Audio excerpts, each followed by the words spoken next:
Hello, everybody. Welcome to this week's edition of UGASports Live. My name is Radi Nabulsi. I'm joined by Dayne Young and Jim Donnan. Jim Donnan, the Hall of Fame coach, the former head coach of the University of Georgia Bulldogs. And Dayne Young is the guy that does stuff at the University of Georgia Journalism School. I don't know exactly what Dayne does, but he's over there. Hey, I'll tell you, because I want to give a shout out to the space that I'm into real fast. I'm a program coordinator for the Carmichael Sports Media Institute and the New Media Institute. I say that to say that the New Media Institute has this podcast studio just outside of my office. It's 404, studio not found. So thanks to them for letting me use this for the show. Oh, looks good. I mean, you got your own deal there. That's impressive. He sounds really clear. I like it. So anyway, he does stuff over there, and we appreciate it. But the reason you folks are here is to tune into Coach Donnan, as everyone tells me all the time, and I appreciate that. So I want to get my big head off the screen and bring in Coach Donnan. And Coach, right before I ask you some questions about the SEC, and we do have some questions from our readers, I do want to give a shout out to our podcast sponsors. I'm at my house right now. Normally I'm out at Classic City Eats. As you could tell, I was late to the show. I had some issues going on, so I couldn't be over there today. But I want to shout out to Athens Ford, where I just bought a car from. Your Pie, because it's Tuesday and you need to get your double points in. Academy Brewing Company, which always has some great stuff going on and great beers going on. And, of course, our buddies over at Dead Soxy. And I screwed up last week. Didn't tell you about them until the very last minute. So we'll lead off with them later in the show today. But, Coach, last week, a lot of SEC talk, the whole fight between Jimbo Fisher and Nick Saban, kind of going back and forth. And then the whole Nick Sankey coming out and saying, hey, shut up. We're not talking about this stuff anymore. And Lane Kiffin was about to weigh in. Kirby Smart lives up to his name. He's like, I'm staying the hell out of this. I'm staying away from it. And we had some questions come in about this. The first one that came in that I saw was, Dallas Dog says, hey, Coach, what do you make of the Jimbo Fisher-Nick Saban fight? Is there bad blood there from the past? So just give us your whole thoughts on this. And if you know of anything about those two guys from the past, answer Dallas Dog's question. Hey, if you put your bicycle behind mine again and block it and I can't get it out, I'm going to really be mad. Hey, this is so unbelievable that really it's certainly been great fodder for the national press and particularly the local ones and Paul Feinbaum and everybody. But I think it was a situation where Coach Saban was at a function and, once you start talking at one of those local deals and the press around, there's questions are going to come up. And he was alluding to the fact that, that Texas A&M has definitely used the NIL to their advantage. I mean, it's pretty much public knowledge, but I think he was trying to gather up some more support from his people. But before you know it, it comes out that he's accusing them of doing something. And I don't know that was it. But the facts remain that Jimbo, who normally jumps right back in it, gets after it. So it's no question that when he made those comments back about nobody wants to work for Nick and him being God and all that stuff, I mean, hey, who knows? But here's the bottom line. There used to be back in the old days, when something happened within the conference, the coach would just talk to the other coach and you probably could take care of it. But nowadays, I don't really know what the situation is because everything's so with this NIL and the transfer portal and all that. But definitely some bad blood there for some reason. I don't know. And it didn't help any that Saban got beat by Jimbo, the first guy to beat him. And Jimbo ends up with a 4-4 record in the SEC West. So, he's 4-4 and still beats Nick last year. So, but we're on the Georgia show, so I'm not that concerned about it. I really don't think it's, what one guy says about another is their own opinion. So we can talk about it all day, but it is real about the NIL. There's no question about it. And it is real about some people might be doing something a little bit different than others, and they got to get a squelch on it, but to make sure that you don't entice these guys before they even get there, because that's certainly illegal inducement. So we'll see how that comes out. But if you look at the last 30 years, not many people have been caught for buying players. I mean, they get caught for a lot of other things, but not for buying players. That's the thing with Jimbo is he kept saying, he's done this on 2 occasions this offseason. Look how they do things over there. Look at what's going on there. You don't want to know what's going on there. And we're all like, yeah, Jimbo, we do. Tell us what's happened in the past. If you know all this, like, he keeps threatening to reveal these things of the past, but he doesn't want to, because obviously it's going to be incriminating to him too.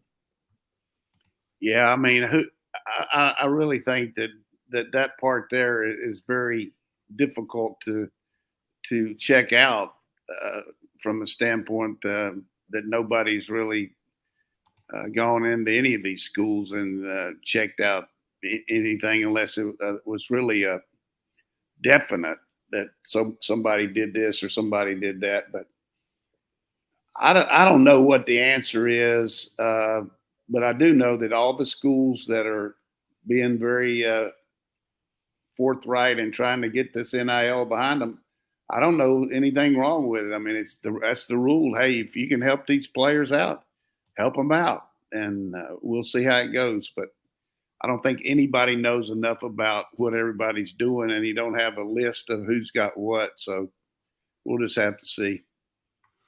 When I look at the kind of the back and forth there, I think it was just incendiary language. The idea that you bought players, you know. And I think if Saban comes out and says, hey, they had packages set up, you know, to the tune of, the rumor's been $30 million. And, you know, Jimbo didn't come out and say, hey, we didn't do that. He came out and just blasted back, you know, going kind of a little bit darker there, saying, you know, if I know where the bodies are buried, I'll burn this whole thing down. I think if Nick Saban comes out and said they had the packages ready for more of their players, and this is an issue. Look, they signed 0 5-stars in 2018, 1 in 2019, 2 in 2020, and 2021. They only signed 1. Then they signed 7 once NIL passes.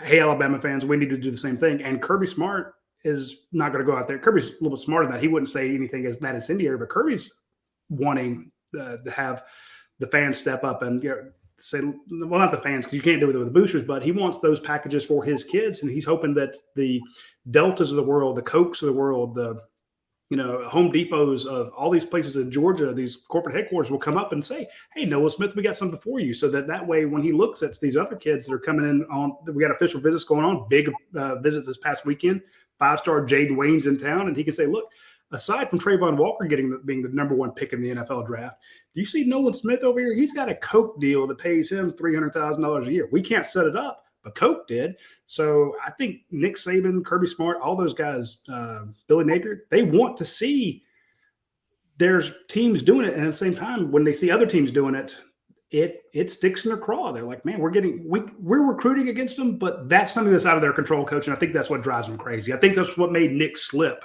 was he is such a control freak, but here's something outside of his purview that he can't deal with.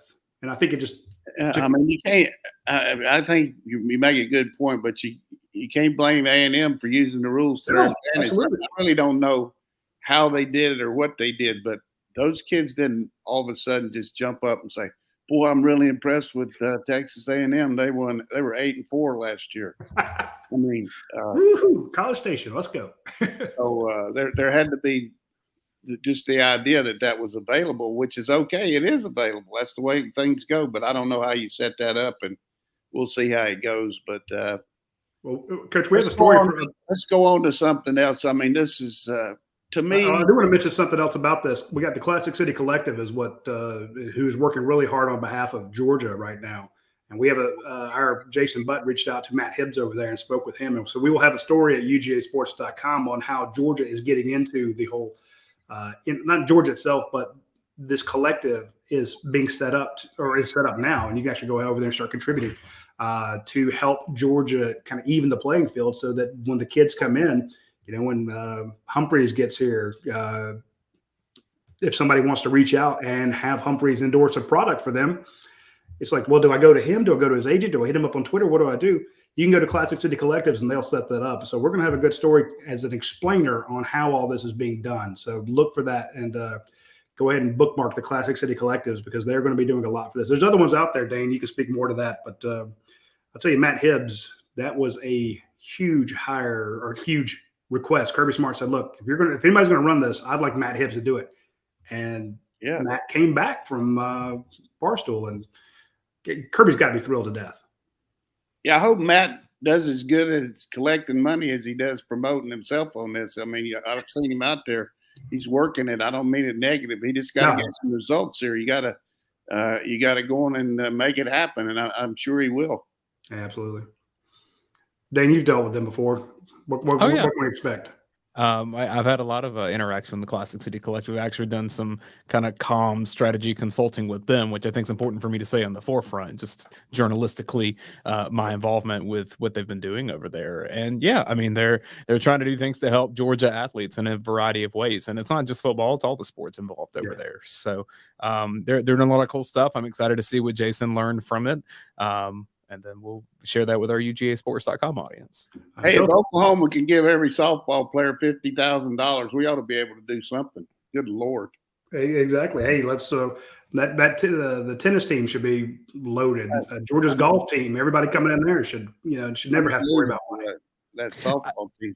I will tell you, just one of the things that kind of strikes me is that, like, and I'm not getting this from the Classic City Collective side, but I've heard this from a few different things of player X has an agent for their NIL deals already, and some players need that. So when you start talking some of the track stars that do some of the individual things, bowling right now is as hot of a name in the track world as you can be. And so that's smart. And some of the football players are going to be in that same boat right there where they have a team of people set for their deals or whatever going forward. Yeah, they already got them. I mean, that's good. So let's go on. All right, go ahead. I was going to say there's also talking while we're on the SEC before we get to some Georgia specific stuff about maybe a change in the playoffs. Touch on that if you would, Dayne. Yeah, so I mean, I was talking to Coach before the show about this. So Pete Thamel comes out with an article on ESPN yesterday, pretty much saying that the meetings in Destin that are upcoming for SEC coaches, obviously people are looking forward to it because of the Saban and Jimbo Fisher stuff. But there are a lot of decisions to be made, especially coming out of more time away from the COVID year 2020. And it's essentially saying, everything's on the table. They've looked at all these different options. It made it sound like Greg Sankey was upset that the 12-team college football playoff was squashed. So, in other words, the SEC is trying to figure out what the future is, and among those options could potentially be an SEC-only exclusive playoff. It didn't seem very plausible to me, but I think people would like to know what you thought about it, Coach. So, how old are you, Dayne? I turned 33 in 6 weeks.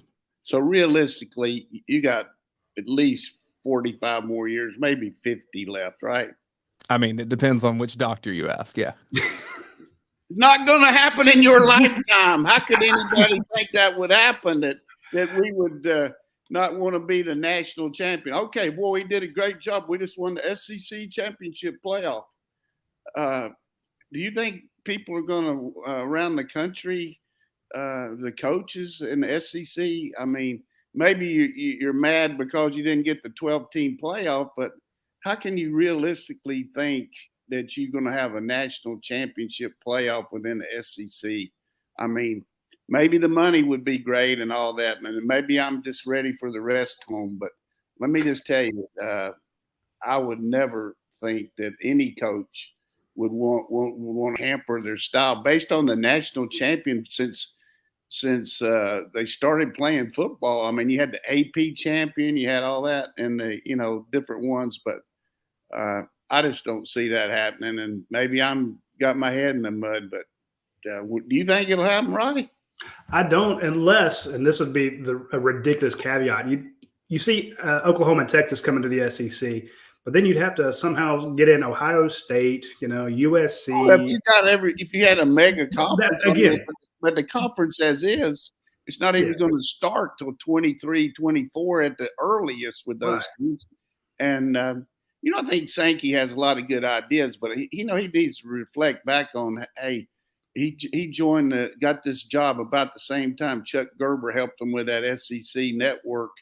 And not only the network, but the SEC money that they got from Chuck Gerber from ESPN retired and was our agent, got that mega contract for all these sports and football, SEC. It's just been a cash cow ever since then. And Sankey's done a good job with it. But, I think that we got to listen to other conferences too. And we can't have our feelings hurt just because we're going to they didn't go with the 12-team model.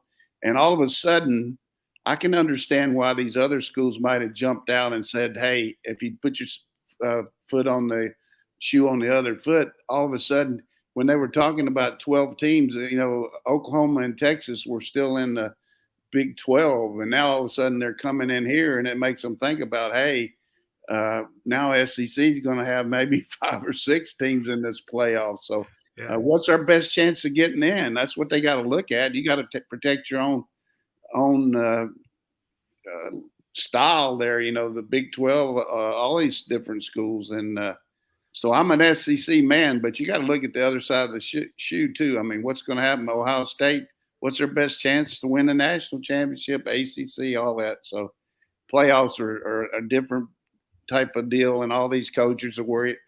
Administrators are worried about how many games you play and how long the season starts. And there's a lot of egos involved in it, but just an SEC only championship. I mean, does that really make you feel fired up? I mean, does that make because Coach, you coached through the era of, well, this is the AP champion, this is the BCS champion, this is the Reuters champion, this is Georgia could claim 5 or 6 more. I don't know, a lot more national championships. You can talk to Patrick Garber about this. You look at the different polls from throughout the years. True. When you go back to that situation where it's like they're claiming a championship, and they're claiming a championship. But you played in a bowl game against other teams. You just didn't stay within your conference. You know what I'm saying? You always had some non-conference games that counted and all that. And like I said, I mean, there's so many things that have been passed over the years that I thought had no shot, that just proved how inept I was in thinking about it. But and this one right here, I just made me think. Scott Strickland, I mean, came out and said all that stuff, and he's an AD in our league, and obviously he gets the memos and stuff. But I think Sankey's certainly strong around the country and everything. But those Big Ten ADs are strong, and we'll just have to see what happens. But we got a 4-team playoff. SEC's ruling the roost right now, and I think we're going to continue to do it with a 4-team. I would like to see more, just because when you get to this situation where everybody's playing more games in the SEC with Texas and Oklahoma coming in, it's going to enhance your brand. You're going to play a tougher schedule, but you're also maybe going to prove that maybe 4 or 5 or 6 teams deserve it when you look at the best teams in the country. And it's not fair to just pick 4 of them and 2 of them only from our league. You know what I'm saying? So I'd like to see at least an 8-team playoff, but who cares what I think? When a story like that gets published, and really across sports, the first thing you need to think about is who wanted this information to be out there, and then what purposes is that for? And most of the time it's going to come down to money or power, and usually they're interconnected. And negotiations. Yes. And so this could be even more forward thinking from the SEC of saying, how much even more valuable can we make our product with all these digital media companies starting to kind of hoard in, the tech companies hoarding in on the media sports rights game? Just because a contract exists on the books right now for ESPN doesn't mean that's going to be the thing forever. Yeah. And I think when ESPN made this mega bid to take the SEC contract from the CBS, they weren't thinking we're just going to get a SEC playoff out of this. We're going to get the SEC champion, and they're going to go on into our playoff, which we still have the rights to for the national champion. You know what I'm saying? That ESPN has our league, and they have the national playoff. They, both all the games are on there. All 3 games are on. So I think that would hurt their brand. And ESPN's hurting right now. When you look at all the people, they lost 8 million subscribers here last year, just because people getting off cable and doing more streaming. And I think they've lost over 25 million in the last 4 years. And that's a lot of money when you look at $10 a month per prescription, subscription deal there. So it's not my job to take up for what feel sorry for them. I mean, they're paying some guys a lot of money. They just paid Joe Buck and Troy Aikman $1 gazillion each just so they could have Monday Night Football. So, but what's the next thing on our menu here? I'm getting. Well, the next we talked some SEC stuff, but I have to make up for a bad read that I did last week, Coach. You've had to do this before. Well, you don't make mistakes, but you've had to do live reads on the show. Yeah, So hey, don't even tell anybody. Nobody remembers that you forgot Dead Soxy last week. Nobody on this show remembers. No, I do, and I feel bad about it. But I do want to mention our friends at Dead Soxy. But hey, you made it up. You had a good read at the end. And I did. Sometimes you say the best for last, but better late than never. But I do want to let our friends that watch the show know that Dead Soxy does make custom socks. And if you're trying to build an empire like I am, you're trying to rally your team. Where you put your logo matters. What are you going to put it on? You don't want to use some half-rate swag. We have the UGASports store that's opened up recently. We've got the people who are putting that together. They put some products together that are fantastic. So, and we put our logo on it, and that reflects on us. It's the same if you're trying to create your custom logo. I mean, your business. So where you put your logo matters, and you need to partner up with Dead Soxy because they make premium custom socks that you can stake your reputation on. You wouldn't have an issue with them. Now, custom socks, people think, well, why would I put a logo on those? Well, think about it. You've never tried it. It gets people's attention. Everybody you knows wears socks every day, and they wear their favorite pair a lot. So if you have cool custom socks, that would be quite an impression on clients, investors, employees, or something like that. It's something that people don't see all the time. So I'm just saying you could try something different. High quality socks that it's not. If you get a T-shirt where they're throwing it out of a T-shirt can, that's a crappy T-shirt. But if you get these socks, these are high quality things. They'll become their favorite socks, and they'll wear them all the time, and you'll absolutely love them. The cool thing is the minimum order is only 120 pairs, so it's not like you have to buy 5,000 socks. 120 pairs. It takes about 6 to 8 weeks, and you don't have to be some design genius to come up with it. You basically tell them what your idea is. They will put it together. They'll stick it out there. And if you mention that you heard an ad on UGASports, you will get $100 off your custom sock order right now. So just go to deadsoxy.com/custom. You see these? deadsoxy.com/custom. $100 off. Mention UGASports. They're pretty sharp. You see these that I have pulled up here? Yeah, we want our socks. Love it. And that may be the state of Mississippi outline on the back of it. It's definitely their colors, but hey. Well, speaking of breaking news, Coach, I don't know if you saw this, but Eli Holston, the very talented quarterback, has just committed to Alabama. That's a 20-year quarterback. I knew that was in the works. You always do. No, I mean, I knew that a lot of people thought that might make a difference in what happens with Arch, because he's such a good player too, Eli. So I got to think Arch is down to pretty much just Texas and Georgia right now. Maybe, but I would never count out a school just because another guy went there. A lot of people do, but it just depends on his visit. I mean, you got Alabama's proved over the years that they can have more than one guy in there. So we'll see. But Alabama's got a big following as far as quarterbacks, what's happened. But I think Eli going there certainly enhances our chances. But if he still visits there, you got to think he's still looking at it. It would be short-sighted for most quarterbacks to make a decision based on other quarterbacks, because if you look at 5 and even 4-star quarterbacks, it seems like half of them are going to end up transferring somewhere before they're done with college anyway. I agree with that, and we've had that situation happen here with other players. And I know when I signed in high school, right before I signed with NC State, the West Virginia Player of the Year committed to, or whatever back then, with State, and all these other schools were talking to me about why you want to go there. You'll never get to play. This guy's the Player of the Year and everything. And I started listening to him, and after it was over, the one visit, I asked my dad what he thought, and he said, "What do you mean, what I think?" I said, "Well, this guy's going to go there." He said, "Well, I'm going to tell you this. You're not the same person I always thought you were. You're going to give up everything you always wanted to do just because some guy you've never seen play. Hey, don't even talk to me about it." And, I mean, it really registered. I mean, you know what I'm saying? You can't worry about other players. If that's what you want to do, you put yourself in that position and you go chase your dream. But I think percentage-wise, when you got a great player like Eli Holston committing, that certainly makes it different. But when you're number one player in the country, you look at what's best for you. Hopefully it's Georgia, but we got to be realistic too, and seeing that these other schools have a lot to offer him too. Yep. That actually brings up our first question from CCUGA, and it'll be our first question now because we do need to get to the ones on the DawgVent. But he says, would getting Arch Manning bring in some top receivers? What is more important to them, the offensive coordinator who runs the scheme or the quarterback the team has when it comes to their decisions? And so this is a good one for you. You played quarterback. You've recruited quarterbacks. We hear a lot about the scheme that the team's going to employ, or if they get this top quarterback, that's more impressive to a wide receiver. So when you're recruiting wide receivers, what do they want? Do they want scheme? Do they want QB? Do they want playing time? What's their priority?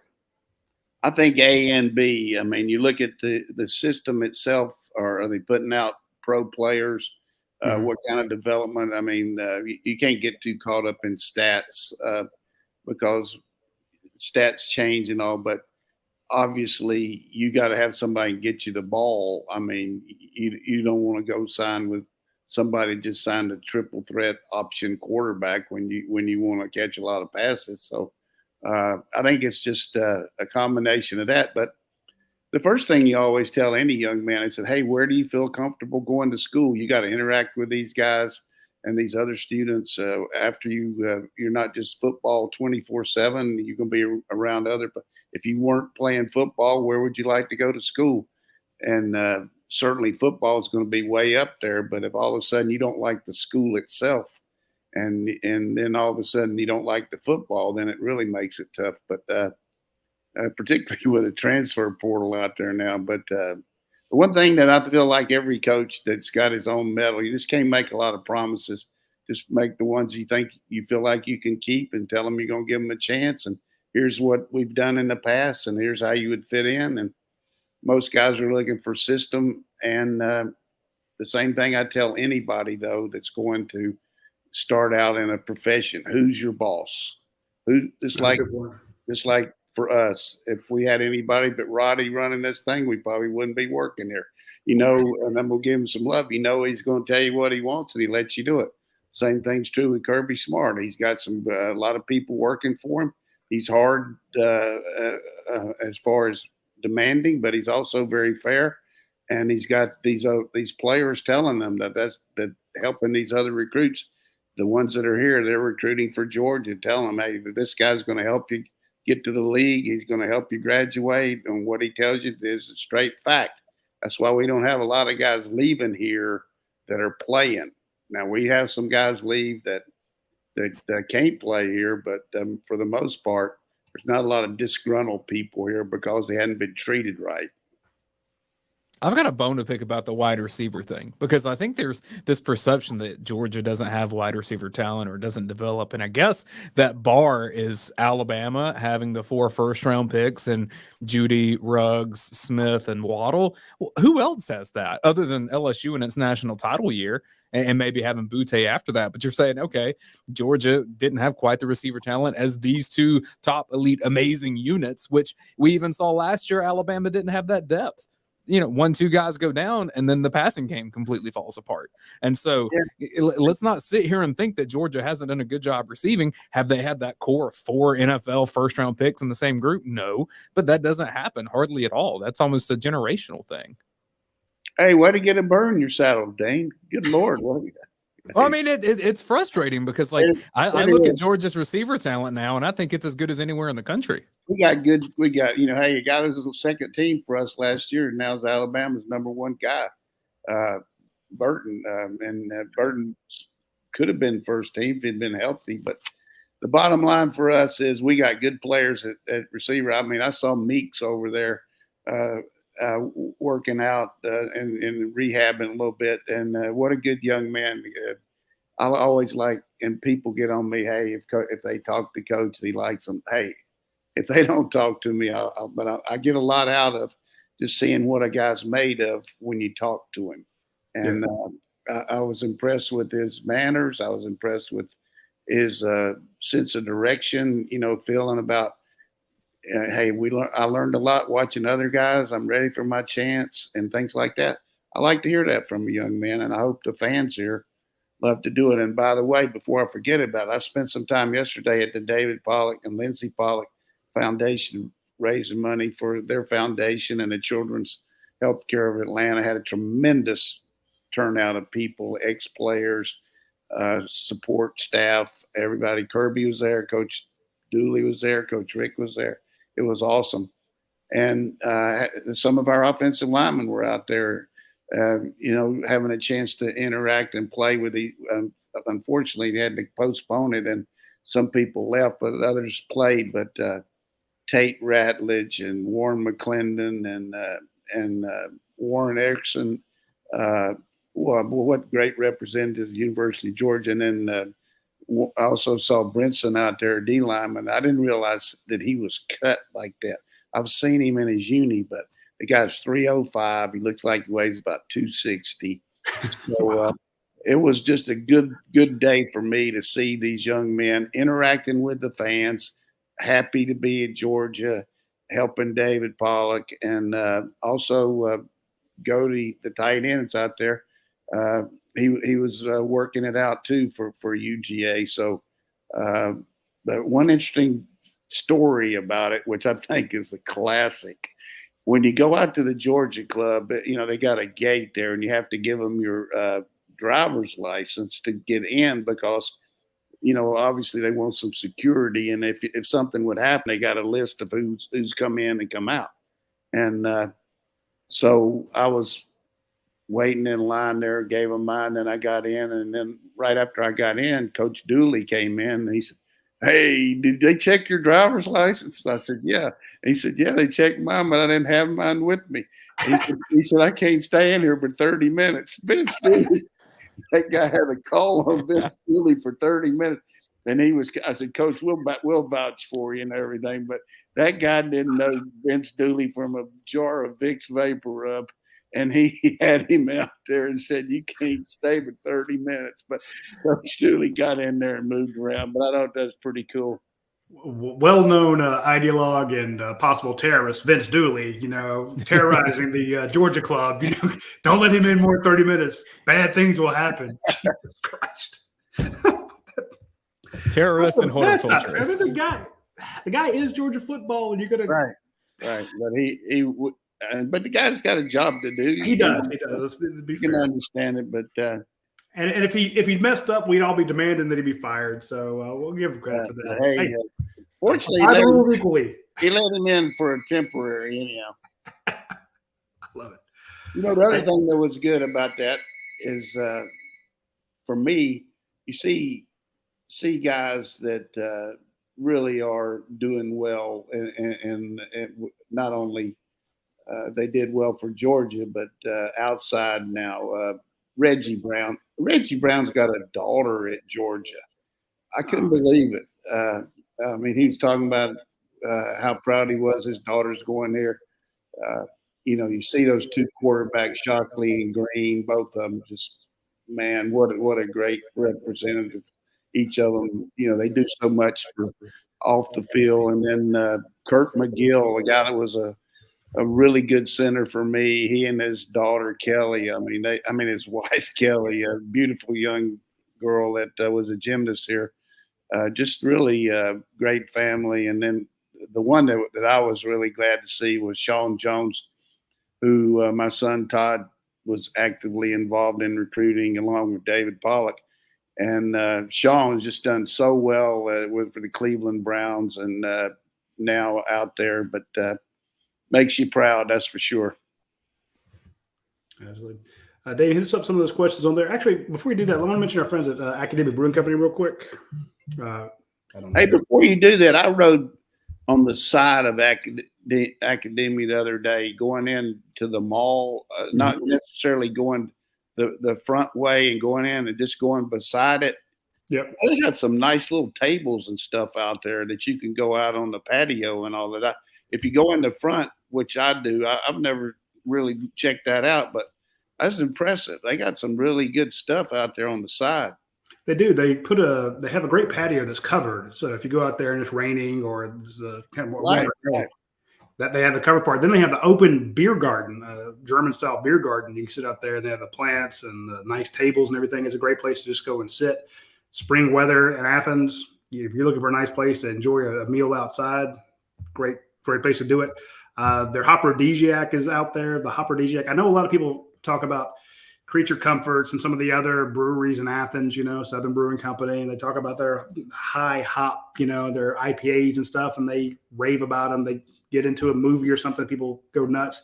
I'm telling you, if you like a perfect IPA, try the Hoprodisiac. It's probably I'm going to say this, their best beer, but I've known people that have had that one and they swing by and buy those 4-packs constantly.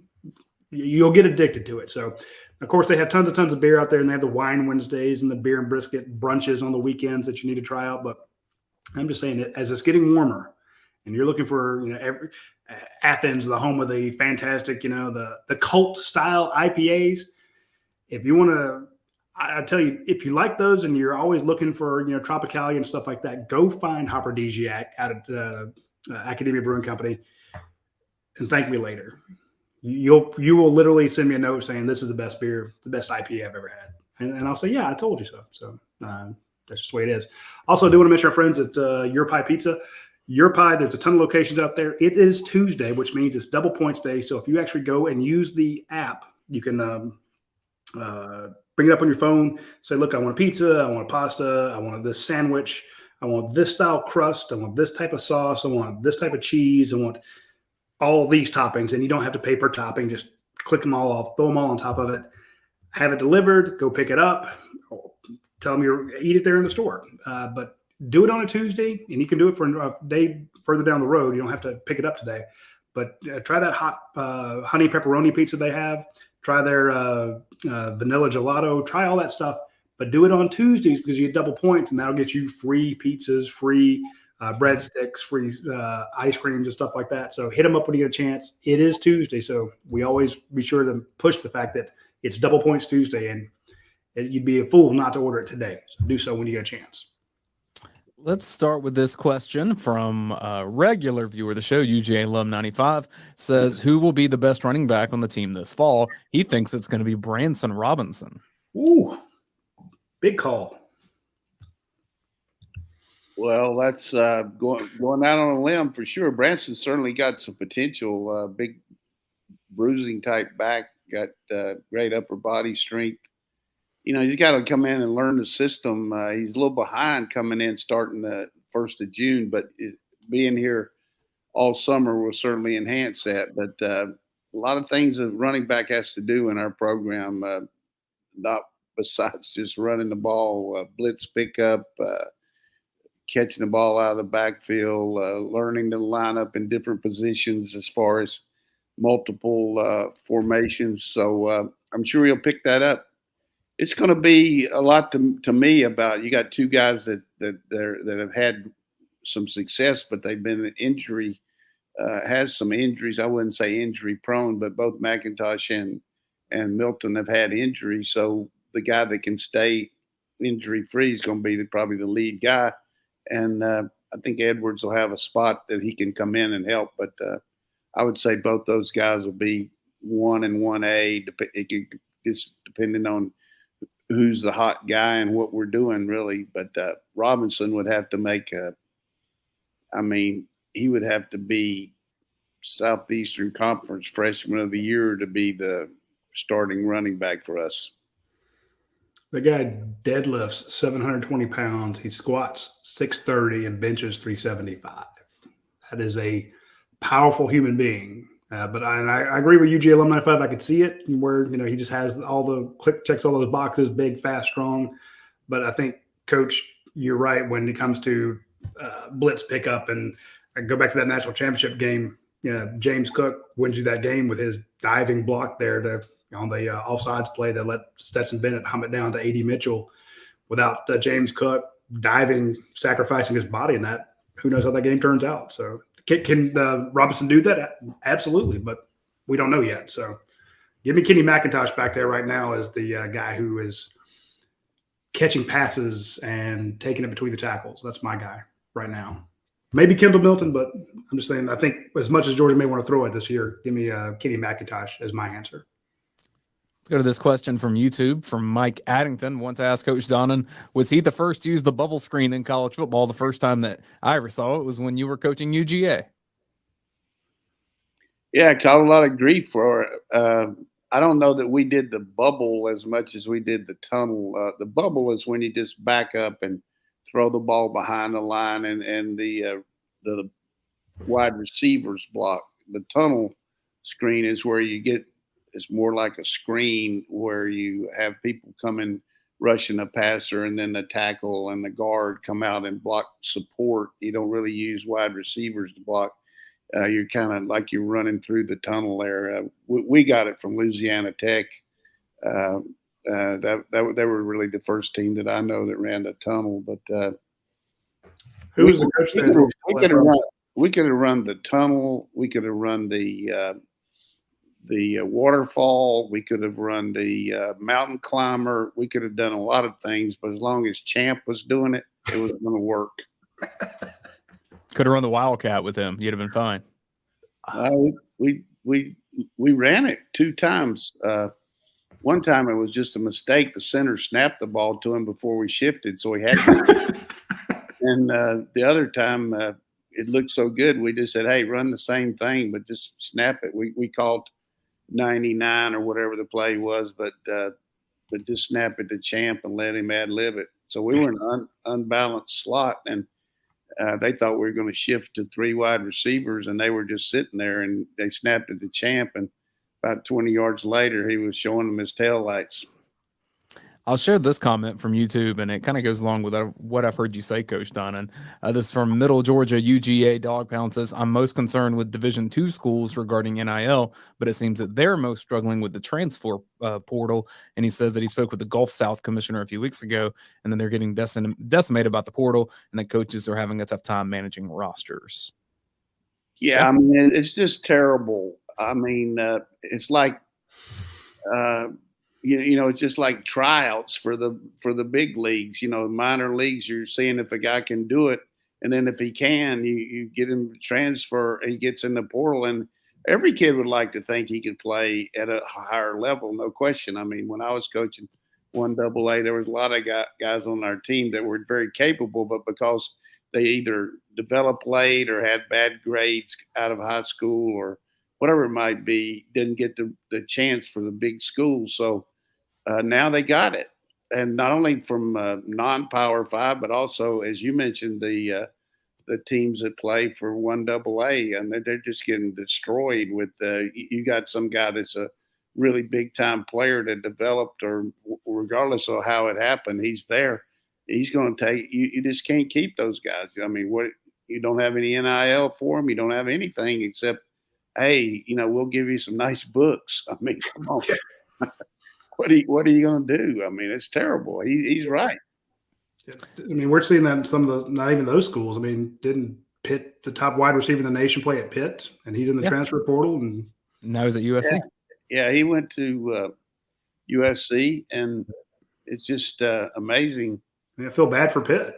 I mean, happy for him. I want him to do well, but at the same time, it's like, well, realistically for Pitt, though, I mean, they lost their first-round quarterback and they lost their offensive coordinator. This guy's looking, hey, just like that question, the first question you have, what are you looking for in your recruiting? He's there. First of all, he doesn't have the coordinator that he had, and he doesn't have the quarterback. So that answers that guy's question about as good as Pittsburgh. That's why Coach is the pro. Bring it back around to earlier in the show. Adios, man. I'm going out to USC and get on the Caleb Williams show. Yeah, well, but that brings up a great point.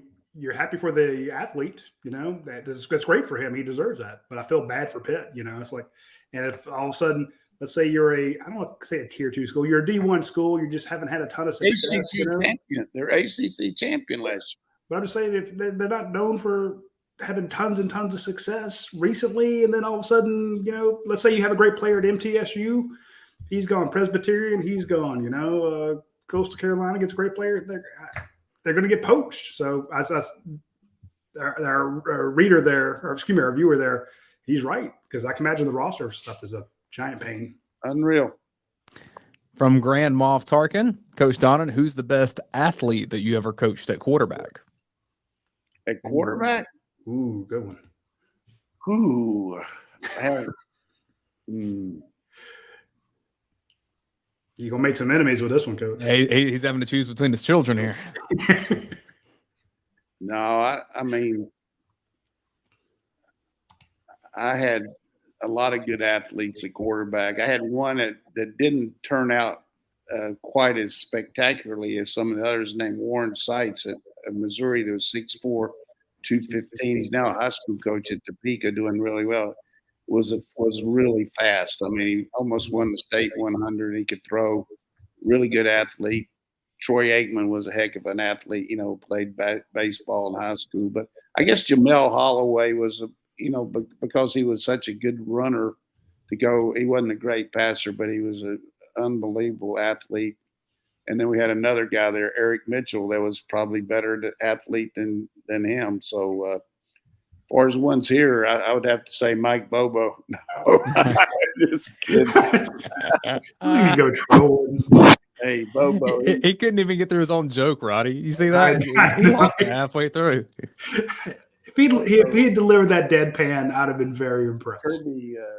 Kirby's been on Bobo a little bit about making sure he gets in good shape. So, but Mike was a terrific quarterback for me, and he's a good leader.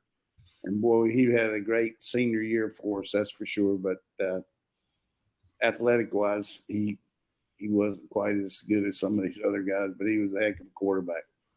Hey, 1985, baby.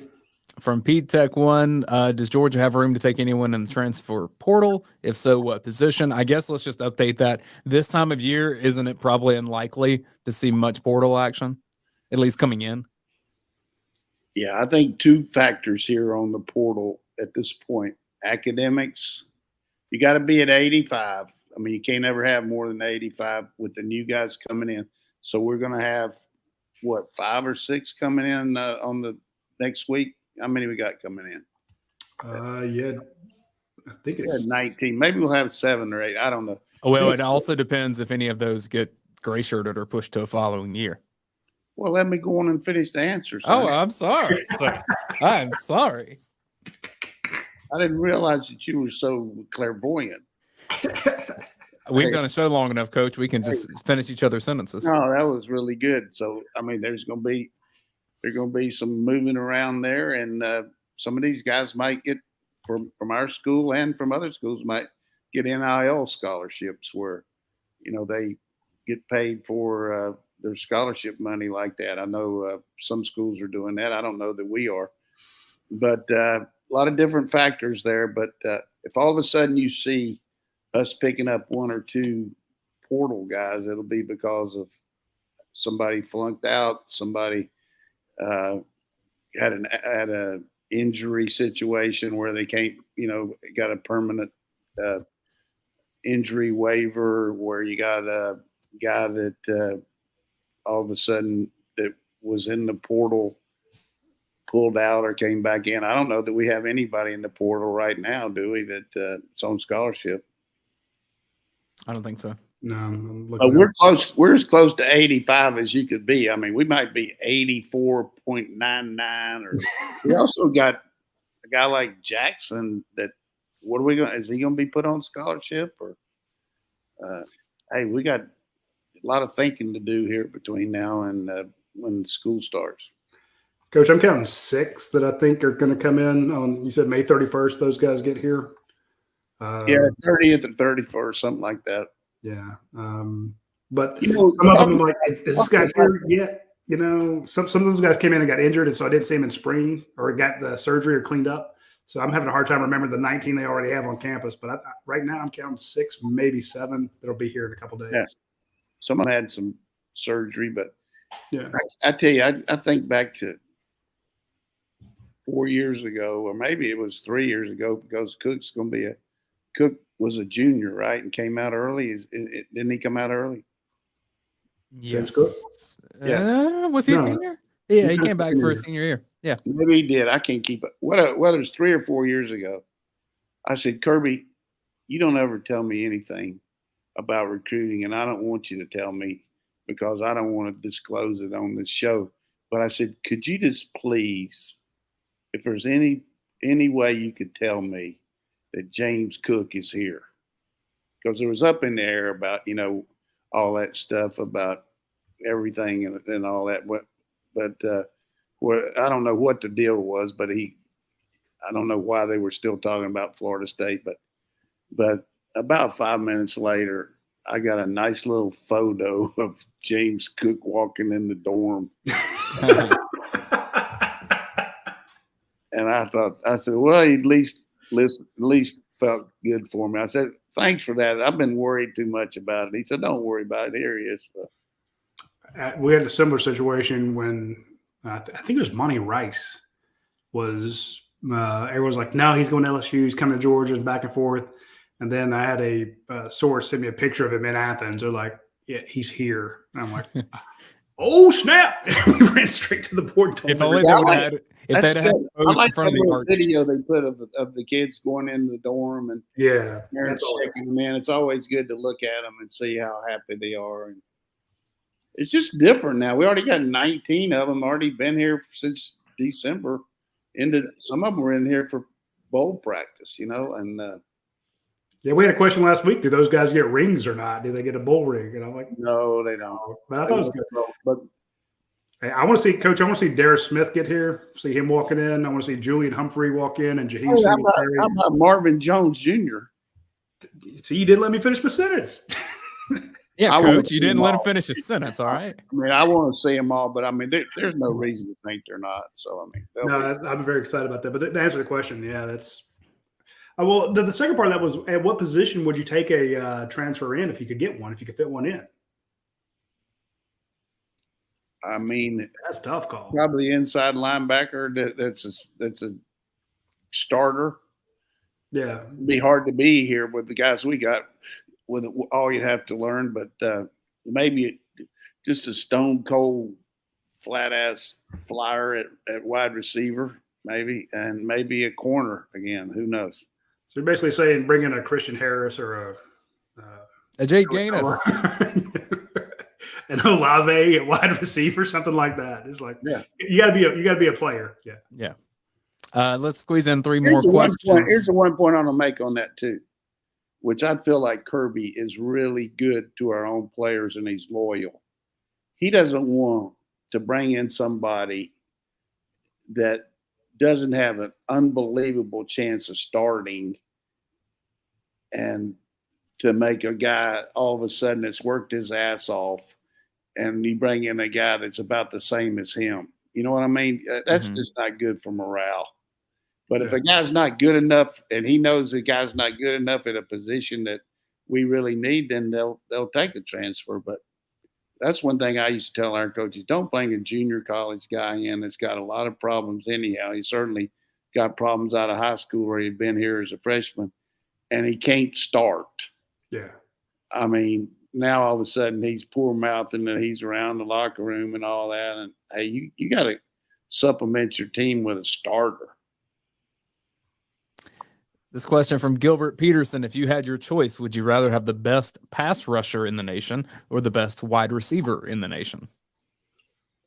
Depends on whether you're offensive coach or defensive coach. I mean, I guess you're an offensive coach, right?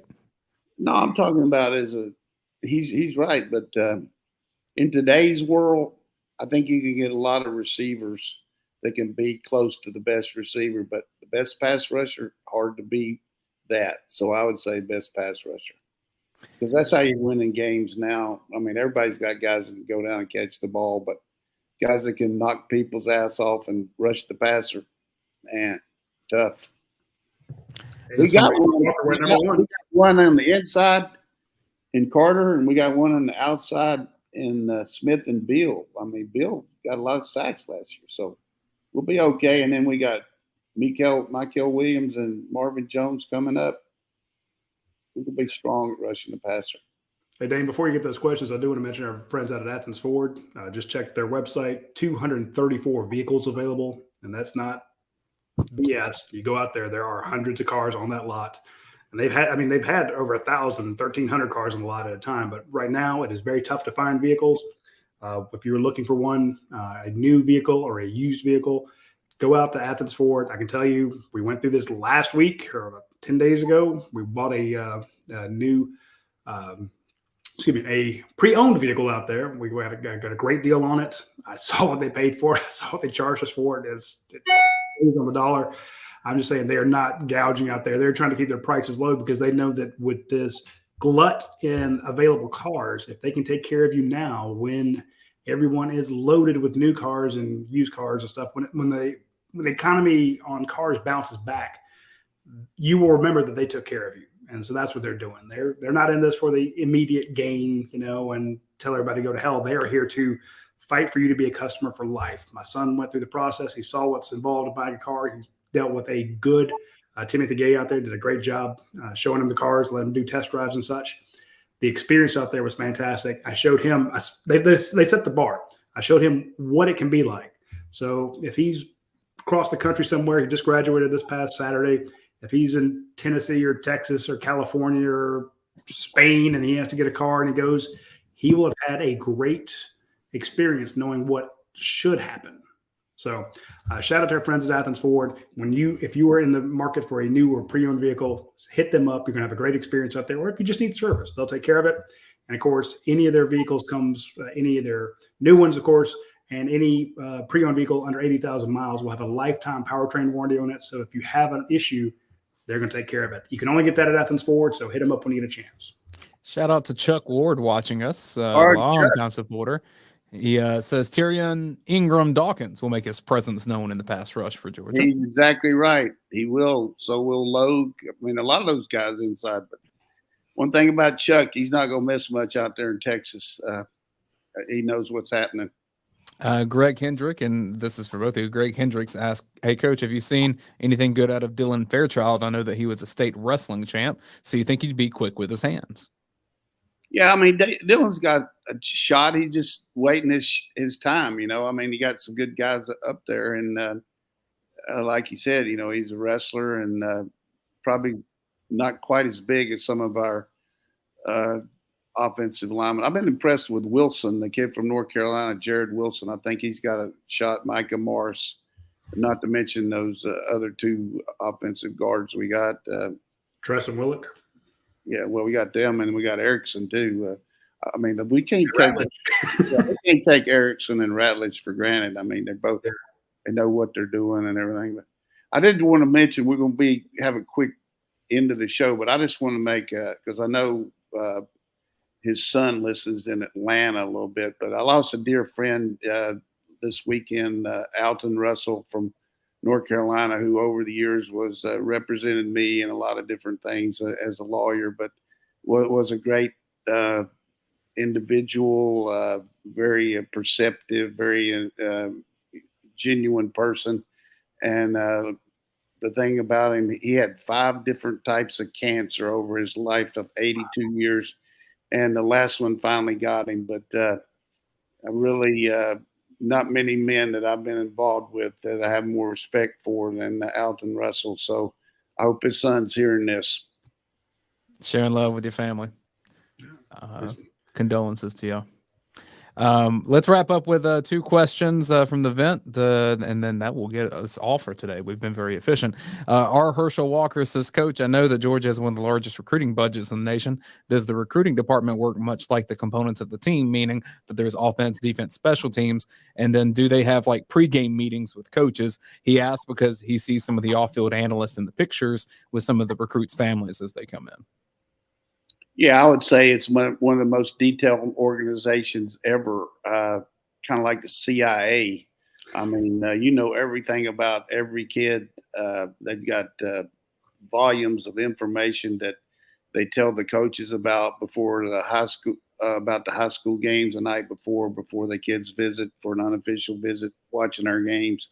Just a lot of prep when the guy comes in, because you got 3 for an unofficial visit, but then for an official visit, you have 2 or 3 meetings where you talk about what's going to happen, who's going to be their host, where you're going to take them, who's the academic counselor going to be that interviews them, and the position coach helps on that because he knows what the kids' parents are looking for, and some counselors are better than others with different type of kids, and what faculty person you want them to meet, and all these different things. Because if you just have one little faux pas in the whole weekend, then what happens? I mean, then it's then that they're going to hold that against you, and that sometimes that sticks out. But I used to tell our kids when they came in, look, don't make any rash judgments.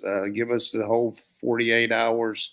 If anything comes up, let me help you answer a question that maybe it was not our fault. Something happens, but and I tell you the story about when I had the kid at Florida State. I gave him $50. I said, look, I want you to take this guy out to eat. And hey, that was a lot of money back in 72. I said, I want you to take him out to eat. I want you to do this, blah, blah, blah. Next morning, I meet the kid for breakfast. I said, how'd he go? He said, oh, it's okay. I said, what do you mean okay? I said, what'd you do? He said, well, we went by Kentucky Fried Chicken and we got a box of chicken. And then he took me to the hotel and then I hadn't seen him. Huh. Well, I went after old Hodges Mitchell in a New York Minute. I said, what do you? He said, Coach, I needed some money, man. I needed some money.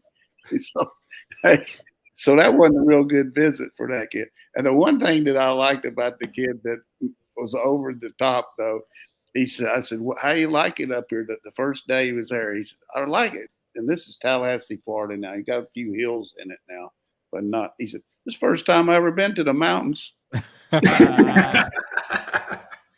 So, hey, we got it going there. So what's the next one, the last one? Yeah, we'll wrap up with this one from Go Dogs 1371. It says, Coach, what are your favorite rivalries in college football? And can you give us some insight on the North Carolina school rivalries, at least in relation to NC State? You've been on both sides of that one. Yeah, I think it's great to have a rival, whatever level you're on, junior high, high school, college. But me and Dayne. Certainly I was coached in a lot of good big games. Georgia, Florida, Georgia, Tennessee, Georgia, Auburn, Georgia Tech, all those games. But also OU, Texas, OU, Nebraska. As far as North Carolina State's big, but now ACC, everybody's trying to, make Clemson the big rival and things like that. But Carolina Duke basketball, just unbelievable. And it's the same way in football. But I remember the last Carolina Duke game I coached in, we decided to go for two, and I was over there on the sideline. I told Coach Dooley, I said, Coach, we need to run 38. He said, yeah, I don't know, Coach Donnan. I said, I don't know if we can get that ball on the perimeter. I said, Coach, they're going to come after our quarterback hard. I said, well, we don't need to run inside. And he said, well, we better run 38 if you want to, but it better work.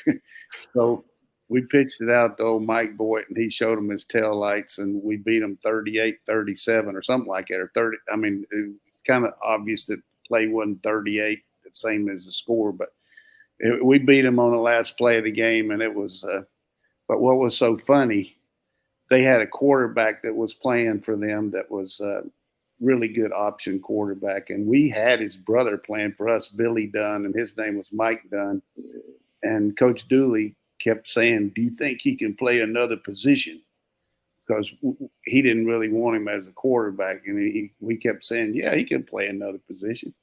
But anyhow, after the game, Al Groh was our defensive end coach. And he came, and Mike Dunn just ran up and down the field on us. We were lucky to win the game. But he came up to me and said, hey, Coach Donnan, do you think Mike Dunn can play another position? He kicked our ass, boy, but we won. That's enough of this stuff. So I could talk about rivalries all day. Maybe we can have a whole show on rivalry, tell you about some of the stories that happened. But I'm game for that one. Yeah. I would like that idea a lot. You coached a lot of them. Remember Alton Russell? I'll tell you the story. He lived over in Raleigh, and he used to run around the track at NC State, and he called me up. We were playing NC State, North Carolina. He said, Coach, they're working on a quick kick over here. I said, quick kick my ass. They never quick kicked in their life. He was talking about something. I didn't know how much football he knew. And I didn't ask him to go over there and run or anything. He just did it. And sure enough, the second series of the game, he ran a quick kick on us. All right. There you go. All right, folks. Hey, I appreciate everybody tuning in. We had a lot of folks jump on the show today. It means a lot to us that plenty of you shared it. We appreciate that. We also appreciate Athens Forward for being a sponsor of our show. We appreciate Your Pie. It's Double Points Tuesday. Hit them up. We appreciate Academia Brewing Company. Swing out there, get some great beer, get some great food. Enjoy watching some Braves games out there when you get a chance. And, of course, Dead Soxy. Hit them up, deadsoxy.com/custom. Go ahead and order your custom socks for your company or business. Promote what you do. And be sure to tune in next Tuesday at noon. We will have more with Coach Donnan and Dayne Young. My name is Radi Nabulsi, and we will see you.